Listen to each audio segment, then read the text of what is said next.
Tudo começou com um pequeno felino de pelagem avermelhada que entrou na casa antes mesmo dos donos se acomodarem. Não foi planejado nem buscado, o destino, com sua ironia peculiar, colocou o bichano no caminho deles. Encontraram o gatinho abandonado à beira da estrada, jogado como lixo por alguma alma insensível enquanto passavam de carro. É um sinal, disse o marido, lembrando das crenças antigas que ainda ecoavam na família. E ela, que sempre teve um coração mole para animais, não viu motivo para recusar aquele presente inesperado do acaso. Se era mesmo o destino tecendo seus fios, quem seriam eles para resistir? O filhote, por sua vez, não perdeu tempo. Assim que cruzou a porta, já se instalou com a autoridade de um rei no parapeito ensolarado da janela, esticando as patinhas para absorver cada raio de sol como se aquele cantinho tivesse sido feito sob medida para ele.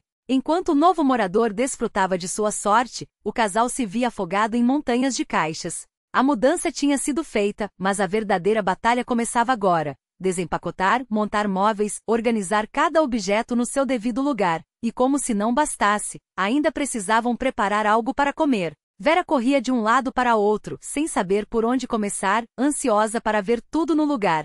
Mas quanto mais se apressava, mais tudo parecia escapar das suas mãos. O marido, observando a cena com um sorriso maroto, tentava acalmá-la. Devagar, amor. Não temos pressa. Vamos resolvendo aos poucos, como sempre fizemos. Ela queria acreditar naquela tranquilidade, mas a quantidade de coisas a fazer falava mais alto. E como era de se esperar, quando a noite caiu, metade das tarefas ainda estava por fazer. Mesmo assim, conseguiram o essencial. A cama estava pronta, a cozinha parcialmente funcional. Era o bastante para um jantar simples e um sono merecido.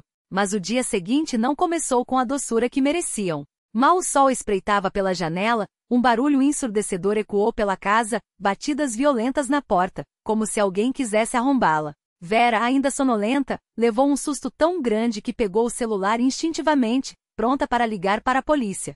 Foi o marido quem, mais lúcido, entendeu o que acontecia e a acalmou. Relaxa, deve ser minha mãe.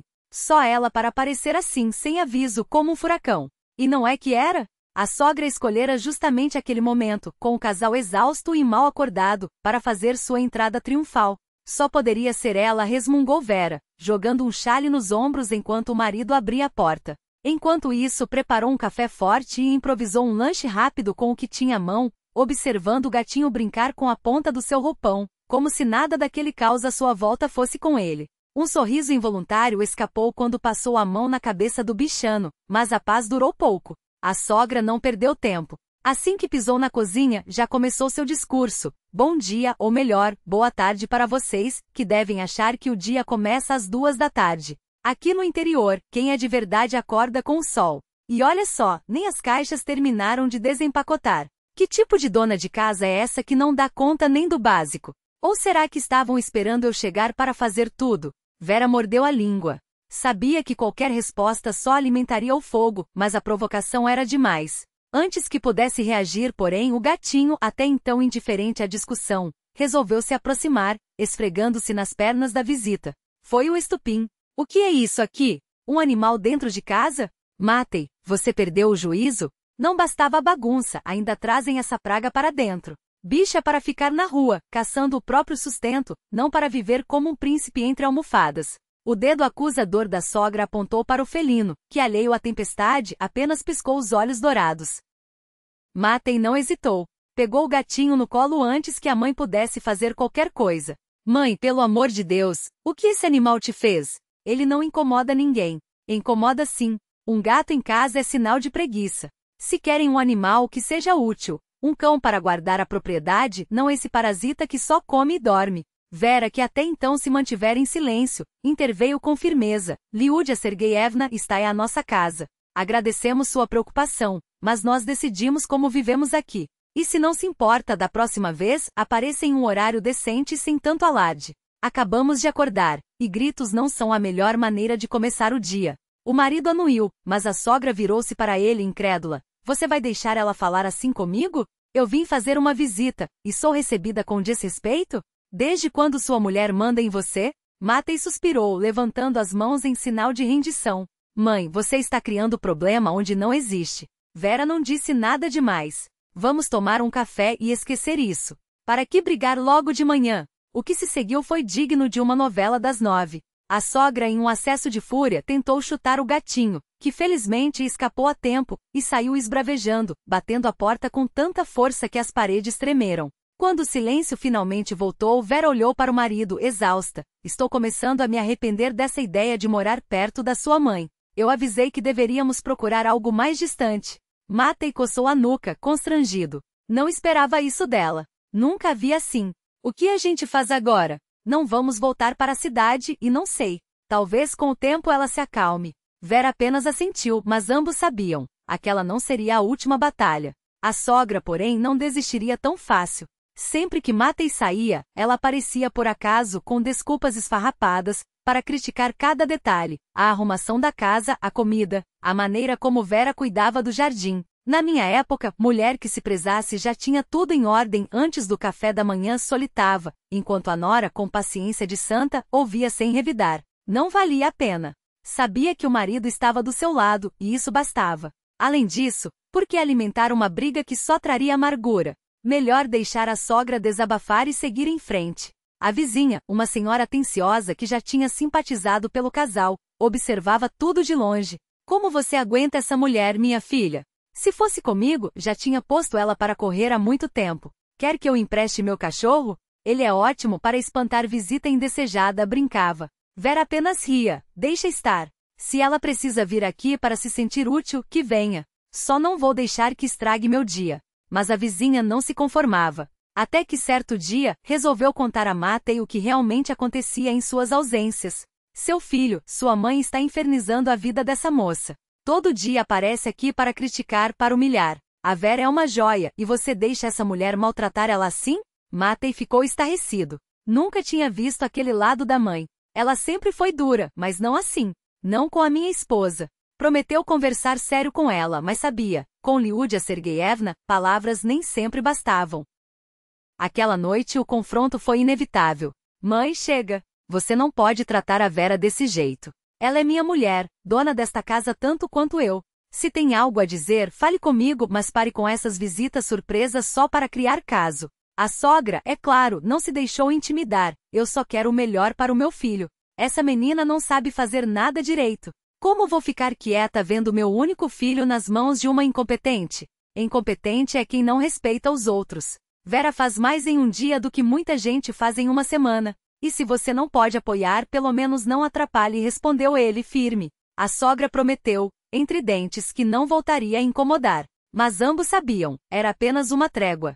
E assim seguia a vida deles, entre o amor que os unia, a paciência que os sustentava e a sombra de uma sogra que se recusava a aceitar que os tempos, e os corações, tinham mudado. Mas no fundo, eles sabiam uma coisa, enquanto estivessem juntos, nenhum furacão seria forte o bastante para derrubá-los. Nem mesmo aquele que usava saias e um dedo em riste. Não acredita em mim, é? Preferes ouvir os fofoqueiros da vila à tua própria filha? Disparou ele, com uma calma que escondeva o fogo.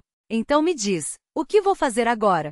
Foi só o que perguntou antes de sair, com o peso da traição da mãe nas costas. À noite, no caminho de volta do armazém, Matei deixou o assunto escorregar na conversa como quem não quer nada. E o que ouviu? Uma enxurrada de críticas tão ácidas que até ele se envergonhou. No dia seguinte, a sogra voltou à carga, desta vez com um ramo de verbena murcha na mão, desculpa esfarrapada para espiar e jogar farpas. Olha só, a dona de casa exemplar varrendo a poeira para baixo do tapete.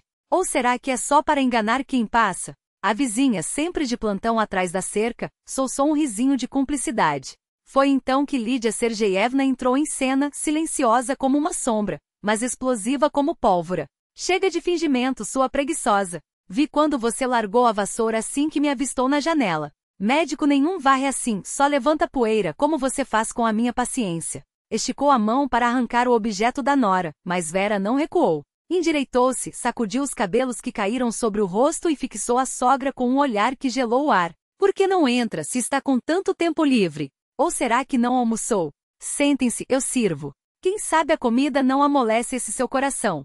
Ah, e pergunte à vizinha. Ela viu tudo desde o começo. Ou será que também não confia nela? Lídia nem se dignou a olhar para a mulher atrás da cerca. De repente levou as mãos à cabeça como se uma dor súbita a tivesse atingido. Meu Deus, o sopa! Esqueci no fogo! E saiu correndo como se o diabo a perseguisse, enquanto Vera balançava a cabeça e a vizinha caía na gargalhada.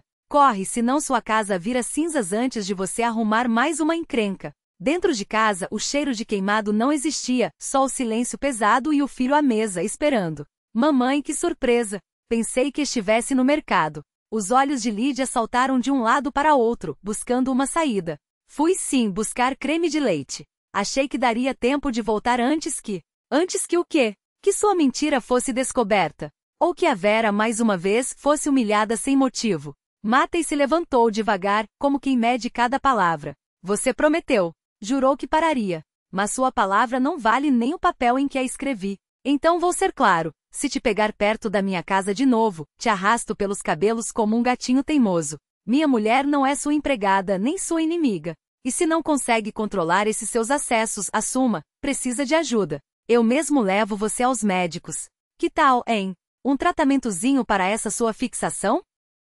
O queixo de Lídia tremia. Os olhos, duas brasas apavoradas. Nunca em toda a vida o filho havia falado assim com ela. Matei não disse mais nada. Saiu sem olhar para trás, deixando para trás uma mãe destroçada, e uma vila que em questão de horas, já murmurava sobre o filho ingrato que humilhou a própria mãe. Mas Vera fez algo que ninguém esperava. No dia seguinte, enquanto os fofoqueiros ainda mastigavam a fofoca, ela pegou um cesto de cogumelos secos e foi até a casa da sogra.